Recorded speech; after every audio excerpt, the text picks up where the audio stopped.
Little Thinker's studio, where stories sparkle and songs come to life.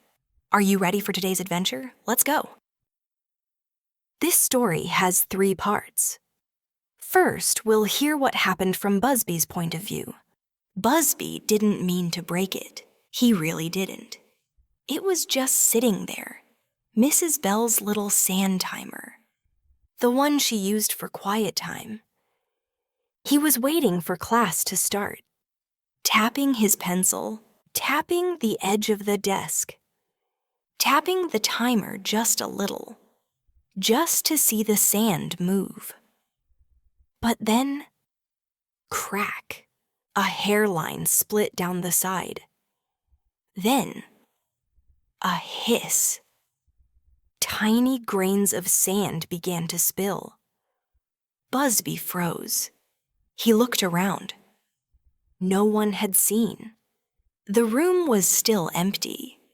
He picked up the timer carefully and placed it behind the plant near the window. Out of sight, out of trouble. But all morning, the timer sat in his thoughts like a heavy book on his brain. Mrs. Bell looked for it during morning circle. Has anyone seen the sand timer? No one answered. Buzzby kept his head down. He told himself it wasn't a big deal. That maybe it had already been cracked. That maybe someone else would find it and take the blame. But every time he saw Mrs. Bell look at the shelf, his stomach twisted. During art time, he knocked over the glue pot. During math, he wrote the number 3 backwards. Twice. He couldn't focus. Because the truth kept poking at his heart. At lunch, Willow sat next to him. "You okay?" she asked, unwrapping her sandwich. Buzzby nodded too quickly. "Yeah, totally fine." Willow raised one eyebrow. Buzzby always talked too much when he was fine. Today, he was quiet. Really quiet. That afternoon, when class ended, Buzzby stayed behind. The room slowly emptied. Mrs. Bell hummed as she erased the board. Buzzby walked up. "I broke the timer." Mrs. Bell stopped humming, then turned. Her face didn't frown. She simply nodded. "Thank you for telling me." Buzzby waited for the scolding. Instead, she said, "Can you help me clean up the spilled sand? And tomorrow we'll look online together for a new one." Buzzby blinked. "That's it?" Mrs. Bell smiled. "You told the truth. That matters more than a timer." That night, Buzzby opened his journal and drew 2 timers. One cracked. One whole.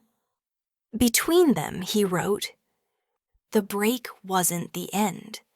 The truth was the beginning." Now let's go back and hear what happened from Willow's point of view. Willow liked patterns. She noticed when things repeated, the way Tilda always bit her lip before speaking, or how Max lined up his crayons by color. And today, something didn't match. Buzzby wasn't. Buzzby. Usually he made 5 jokes before lunch. Today, 0. Usually he narrated everything he did. Time to zip the backpack. Mission, open the apple juice. Today, silence. When she asked if he was okay, his answer came out like a robot. "Yeah, totally fine." Willow didn't press, but she noticed. Later, she saw him glance again and again at the plant near the window. Strange. She walked past it slowly on her way to the pencil sharpener. And she saw it, the timer. with a thin crack and a tiny pile of sand beneath it. She didn't say anything, not yet. She watched Buzzby all afternoon, saw the way he chewed his pencil and tapped his shoe and blinked too often. So when he stayed after school, she lingered just outside the door and listened. "I broke the timer," she heard him say. There was a pause, then Mrs. Bell's calm voice. "Thank you for telling me." Willow smiled.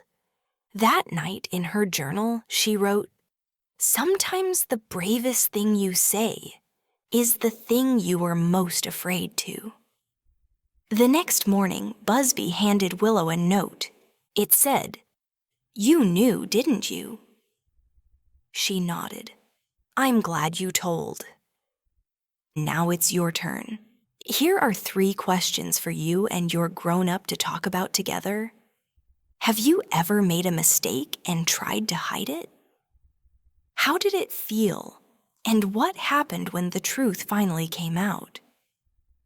What would help make it easier to be honest, even when it's hard? You can talk, you can write, you can draw what that moment might look like. The truth doesn't erase the mistake, but it always starts the repair. Thanks for listening, little thinkers. Your courage is not in being perfect. It's in what you choose after the crack. Thanks for listening to Little Thinker Studio. Keep dreaming, keep learning, and come back soon for another fun story and song. Bye-bye, Little Thinkers.